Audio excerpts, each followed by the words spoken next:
সবাইকে আন্তরিক অভিনন্দন ও শুভেচ্ছা। বিভিন্ন জেলার তাপমাত্রা এখন স্বাভাবিকের উপরেই রয়েছে, অর্থাৎ যে কনকনে ঠান্ডা দেখা যায় মাঘ মাসের শুরুতে, সেরকম ঠান্ডা এবছর দেখা যাচ্ছে না। যদিও কিছুদিন আগে কনকনে ঠান্ডায় ঘরবন্দি ছিল বাংলার বাসিন্দারা, এই মুহূর্তে বিশেষ করে মকর সংক্রান্তিতে যেরকম ঠান্ডা কিন্তু এবছর দেখা যায়নি। যদিও পশ্চিমাঞ্চলের জেলাগুলির তাপমাত্রা বেশ খানিকটা নিচে থাকলেও ভিতরের দিকে জেলাগুলির তাপমাত্রা স্বাভাবিকের উপরেই লক্ষ্য করা গিয়েছে। তবে এই যে ঠান্ডা, এই ঠান্ডা আর বেশি দিন নয়, আগামী 23শে জানুয়ারি থেকে তাপমাত্রা অনেকটাই বৃদ্ধি পাবে এবং স্বাভাবিকের অনেক উপরেই তাপমাত্রা চলে যাবে। সুতরাং শীতের আমেজ গায়েব থাকবে এখনই আলিপুর আবহাওয়া দপ্তর জানাচ্ছে। তবে এর মাঝে বৃষ্টিরও সম্ভাবনা রয়েছে। শুধু সুপ্রিয় দর্শক, আজ 16ই জানুয়ারি, এই মুহূর্তে আলিপুর আবহাওয়া দপ্তরের গুরুত্বপূর্ণ আপডেট। প্রথমে চলে যাব আইএমডির যে অফিসিয়াল পেজ, সেই অফিসিয়াল পেজে আজ এবং আগামী কয়েকদিনের আবার কি গুরুত্বপূর্ণ আপডেট রয়েছে। Warning for sub Himalayan, West Bengal, Sikkim, Uttarbanga এবং পার্বত্য জেলাগুলির জন্য যে ওয়ার্নিং ইতিমধ্যে লক্ষ্য করা আছে, তাতে আগামী 17 এবং 18 তারিখ উত্তরবঙ্গের বিশেষ করে পার্বত্য জেলা দার্জিলিং, জলপাইগুড়ি, কালিম্পং, আলিপুরদুয়ার এবং কোচবিহার, এই সমস্ত জেলাগুলিতে রয়েছে একেবারে ঘন কুয়াশার দাপট, যেখানে আলিপুর আবহাওয়া দপ্তর ইতিমধ্যেই ফগ ওয়ার্নিং জারি করে দিয়েছে। ওয়ার্নিং ফর গাঙ্গেস্টিক ওয়েস্ট বেঙ্গল, অর্থাৎ দক্ষিণবঙ্গের যে জেলা, বিশেষ করে পশ্চিমাঞ্চলের জেলাগুলি ঠান্ডা এখনও রয়েছে। আগামী 17 এবং 18 তারিখ জেলাগুলিতে ডেন্স ফগের ওয়ার্নিং জারি করেছে আলিপুর আবহাওয়া দপ্তর। এবার আলিপুর আবহাওয়া দপ্তর থেকে যে ফগ ওয়ার্নিং দিয়েছে কোন কোন জেলার জন্য, সেটা যদি একবার দেখি, অর্থাৎ 17 তারিখ উত্তরবঙ্গের যে জেলা, 2 দিনাজপুর এবং মালদা জেলাতে এই ফগ ওয়ার্নিং রয়েছে। সঙ্গে বীরভূম এবং পশ্চিম বর্ধমান দক্ষিণবঙ্গের জেলাগুলির জন্য, অর্থাৎ এই 5টি জেলাতে রয়েছে ফগ ওয়ার্নিং। আগামী 18 তারিখ যে ওয়ার্নিং লক্ষ্য করা যাচ্ছে দক্ষিণবঙ্গের, বিশেষ করে পশ্চিমাঞ্চলের জেলা, অর্থাৎ দক্ষিণবঙ্গের প্রধানত 5টি জেলাতে এই ফগ ওয়ার্নিং রয়েছে।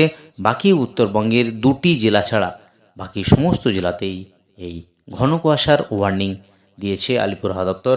আগামী 19 তারিখ বিশেষ করে পার্বত্য জেলা জুড়ে এই ওয়ার্নিং জারি করেছে। বাকি দক্ষিণবঙ্গের প্রধানত 3টি জেলাতে, মুর্শিদাবাদ, বীরভূম এবং পশ্চিম বর্ধমানে রয়েছে এই ঘন কুয়াশার দাপট।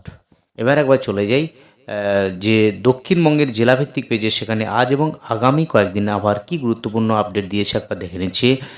যদি দেখি এই আলিপুর আবহাওয়া দপ্তর থেকে যে আবহাওয়ার গুরুত্বপূর্ণ আপডেট, তাতে লক্ষ্য করা আছে আগামী 22 তারিখ দক্ষিণবঙ্গের জেলা কলকাতা, হাওড়া, হুগলি সহ 2 পরগনাস, 2 মেদিনীপুর, 2 বর্ধমান সহ মুর্শিদাবাদ এবং নদিয়া, সমস্ত জেলাতেই রয়েছে একেবারে শুষ্ক ওয়েদার। শুধুমাত্র ফগ ওয়ার্নিং রয়েছে দক্ষিণবঙ্গের একাধিক জেলায়। বাকি কোথাও কোনো বৃষ্টিপাতের উল্লেখ নেই। বেশ কিছু জেলাতে প্রায় 50 মিটার অবধি যে ভিজিবিলিটি রিডিউসিং হওয়ার সম্ভাবনা রয়েছে একেবারে সকালের দিকে।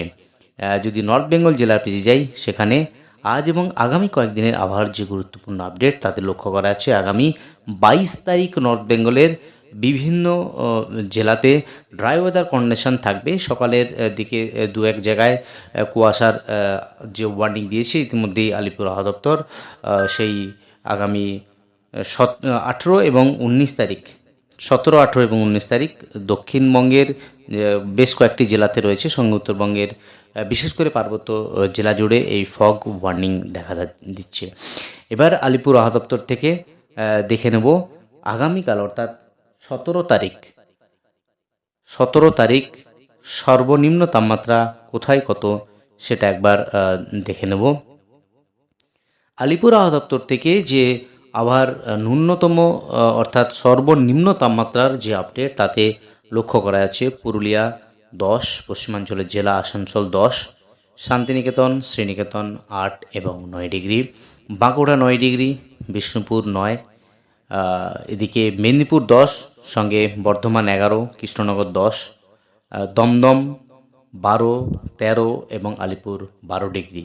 এদিকে Howrah 10 degree, Ashoknagar 10, diamond Harbour 12, Digha 10 degree, সঙ্গে সুন্দরবন যেটা লক্ষ্য করা যাচ্ছে 12 ডিগ্রি আশেপাশে থাকবে।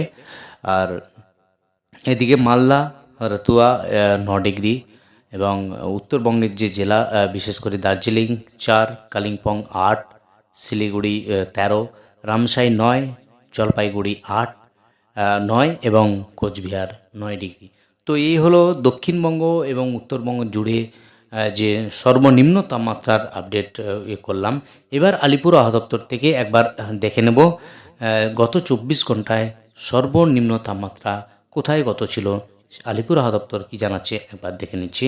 আলিপুর আবহাওয়া দপ্তর থেকে যে সর্বনিম্ন তাপমাত্রার আপডেট লক্ষ্য করা গিয়েছে তাতে আলিপুর 12.5, দমদম 13.2 ডিগ্রি, বাকি উলবেড়িয়া 9.6, এদিকে ডায়মন্ড হারবার 12.1, মেদিনীপুর 9.1, দীঘা 10.1, বাঁকুড়া 8.6, শ্রীনিকেতন 7.6, বহরমপুর 10, সল্টলেক 14.5, ক্যানিং 10, কন্টাই 11.2 ডিগ্রি, সঙ্গে হলদিয়া 12 ডিগ্রি, সঙ্গে মগরা যেটা লক্ষ্য করা যাচ্ছে 11.5, কলাইকুণ্ডা 9.6, বর্ধমান 11.2, পানাগড় 10.3, আসানসোল 9.8, পুরুলিয়া 10, বারাকপুর 10, সিউড়ি 10.2, ঝাড়গ্রাম 8.8, কল্যাণী 8.4 ডিগ্রি। তো এই হলো দক্ষিণবঙ্গ জুড়ে যে সর্বনিম্ন টেম্পারেচারের গুরুত্বপূর্ণ আপডেট। যদি উত্তরবঙ্গের জেলা দেখি তাতে 12.8 মালদা সর্বনিম্ন টেম্পারেচার, সঙ্গে Darjeeling 4 degree, Cooch Behar 9.1, Jalpaiguri 9.8 degree, Alipurduar 11, Raiganj 10, Kalimpong 8.5, Bagdogra 13.2 and Balurghat 11 degree. তো এই হলো উত্তরবঙ্গ এবং দক্ষিণবঙ্গ জুড়ে আবহাওয়ার গুরুত্বপূর্ণ আপডেট। আজ এই অবধি আবহাওয়ার গুরুত্বপূর্ণ আপডেট নিয়ে ফিরে আসছি পরের ভিডিওতে। আপনি কোন জেলা থেকে এই ভিডিও দেখছেন অবশ্যই জেলাটির নাম কমেন্ট বক্সে জানাতে ভুলবেন না। আর আপনি যদি চ্যানেলে নতুন দর্শক বন্ধু হয়ে থাকেন অনুরোধ করব চ্যানেলকে সাবস্ক্রাইব করে পাশে থাকার। ধন্যবাদ। আজ অবধি, ফিরে আসছি পরের ভিডিওতে।